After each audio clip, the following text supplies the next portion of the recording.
When the Maori, she had a knowledge of botany, although women could not go to the universities in Europe or anywhere at that time. She had some relation, was involved in medical school, and so behind a screen the story goes that she learned chemistry, botany and some of the sciences. And with her knowledge of botany, and with the knowledge that Peata had given her in Auckland, she did some experimentation in the Hawke's Bay, and when the Maori saw that she was using this for healing, they gradually learned to trust her with some of their knowledge. This knowledge became very important because later on she used this in the Wanganui River as well. Then later on, with the herbal remedies, the sisters helped her in the Wanganui River, but she didn't ever share the actual basic recipe. Later she sold this to Kempthorne and Prosser's, who were then going to commercialise it, but she then found that they were diluting the mixture, and that was the end of that. However, in recent times we have formed a contract with the Crown Research group and the local iwi in the Wanganui River and in the Hawke's Bay, so that we have an understanding in case people now who are often wanting to research these remedies. It has to be with the agreement of the three parties. So that protects the intellectual property of the iwi people. So that whole phase of her life, which is fairly well known, the remedies and that, in fact, is continuing on today in that form? Yes, it's continuing on now in the interest in what formed them, how she received them, and we're very happy with this contract that we have because it protects everybody's interests while leaving it open for future research. So what we're saying is we're likely to see patented medicines that originated out of Suzanne Aubert? We may. It's hard to know exactly how it would move, but the many of the descendants of the people who entrusted her with the knowledge are becoming increasingly interested themselves, and so it's important that we work together ethically. Could you enlighten us about the Wellington and for subsequent eras of her life and what occurred in Wellington? Yes, while she was working in the Hawke's Bay, a Maori from the Wanganui River was trading sheep over in the Hawke's Bay, and around this time another French priest, French Maorist, had come out to Hawke's Bay, and this Maori, Taifoti, saw the effect of not only Father Soulis working there in the Hawke's Bay, but also Suzanne Aubert, and he was later in communication with Archbishop Redwood and requested a priest for the Wanganui River to come. Now, prior to this, there had been a Maori mission on the Wanganui River, but that came to an end following the Battle of Moter in the 1860s. And then there was a school was needed at Haraharama, and there had been varying people running the school, but it didn't last for very long, and so the idea was that that a school would be run by the new mission.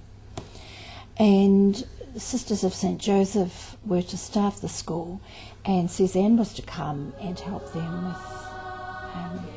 with the whole Maori language. For varying reasons, the sister stayed for a year and moved from Jerusalem later, or from Haraharama. Jerusalem is the European name, and Suzanne Aubert took over the school and went to Wanganui and asked.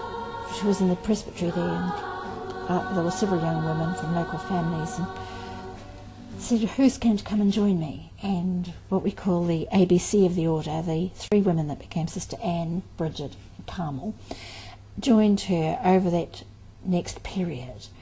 And they not only ran the school, but developed the herbal remedies and did more and more sick visiting in the area, often on horseback. Because of course at that stage the road was the river, so that access around was either by canoe or horseback or walking. And it was from there that our order started. She always saw Archbishop Redwood as the founder. We didn't. We've always seen Suzanne Aubert as the founder.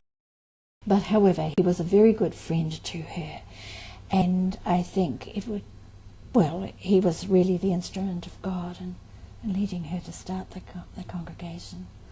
So that's the roots of the order being founded. Yes. And then there was a journey from there to Wellington. And then to Rome.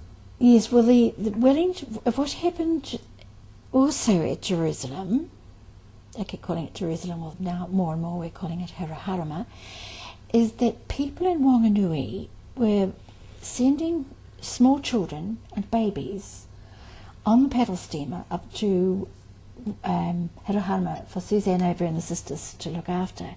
It's hard for us to realise nowadays, but the way that single women who had children out of wedlock were viewed by society, and sometimes a woman in desperation would put a baby in a cradle with a tag for Suzanne or for Mother Aubert, and this would go on the paddle steamer.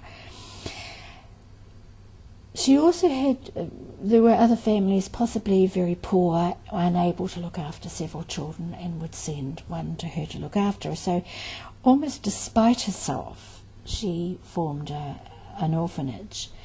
And some of these children often came and were unwell, and she realised that she was going to have to be closer to good medical care if the children were to be looked after properly.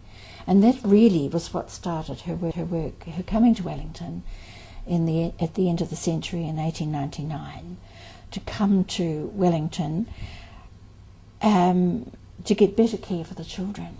The first work in Wellington, well, the sisters, she and a couple of sisters came at the end of the century. They were made to feel very at home by the parishioners and the priest at St Joseph's Parish, which is now Mount Victoria.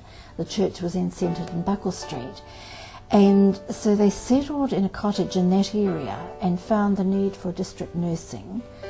And eventually she built a place there in Buckle Street where they looked after the elderly people who were chronically ill. Then saw the need for a soup kitchen, and interestingly enough, it was for working men having difficulty holding down a job because they were so hungry. By the time the wife and the children were fed, wages were poor, and of course there were no family benefits and things like that. So the soup kitchen has had quite a journey over the years, because it's now been in existence 103 years this year, and it's moved from for working men and for people that we know as the old alkies to a range of need today, and unfortunately is much needed today in 2004 as it was 100 years ago.